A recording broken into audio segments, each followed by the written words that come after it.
Bonjour, nous continuons encore à parler du sucre et la dernière fois nous avons parlé du sucre à propos du sucre rajouté, celui qu'on rajoute dans notre café, notre thé, notre yaourt, et nous avons évoqué l'idée de diminuer progressivement la consommation de sucre petit à petit pour essayer de diminuer notre consommation de sucre.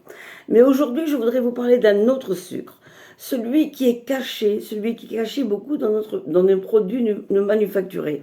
Alors, où est-ce qu'on trouve du sucre? On en trouve dans les desserts, dans les gâteaux, dans les viennoiseries, dans les boissons sucrées et gazeuses, dans les glaces, dans les céréales du petit déjeuner, et on en trouve un peu partout.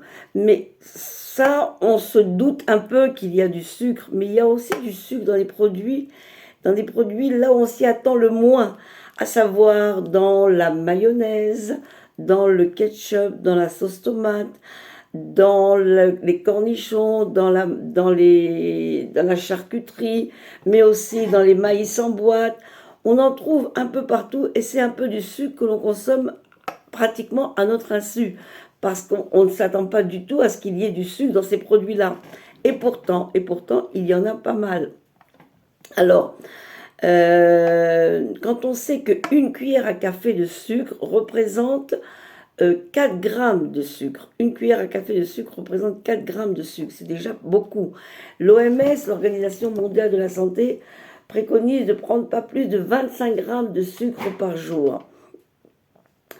À titre vraiment indicatif, il faut savoir que, bon, ça remonte un peu à loin, en 1850, il y a très longtemps quoi, la consommation de sucre par personne était de 1 kg par an par personne. Aujourd'hui, nous consommons à peu près 35 kilos par an et par personne. C'est énorme.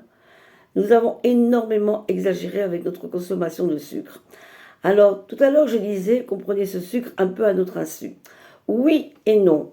Oui, parce que effectivement, il y en a dans plusieurs produits manufacturés, mais non parce que nous sommes des consommateurs avertis et nous devons lire les étiquettes. Maintenant, c'est très facile à comprendre s'il y a beaucoup de sucre parce qu'à chaque fois, il marque combien de cuillères de sucre il y a dans ce produit. Donc, il y a marqué. Donc, on est aussi des consommateurs avertis. C'est-à-dire que on peut diminuer notre consommation de sucre caché en faisant attention à ce que l'on achète. Bien sûr, ça ne veut pas dire qu'on ne va pas racheter du tout ces produits, peut-être que si, tant mieux si on ne les rachète pas du tout, mais au moins faire en sorte d'en consommer moins.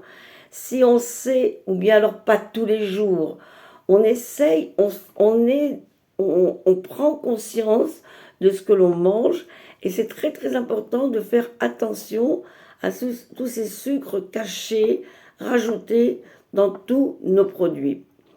Donc, en tant que consommateur averti, en tant que consommateur qui mange en conscience, oui, on essaye de diminuer notre consommation de produits manufacturés où il y a énormément de sucre.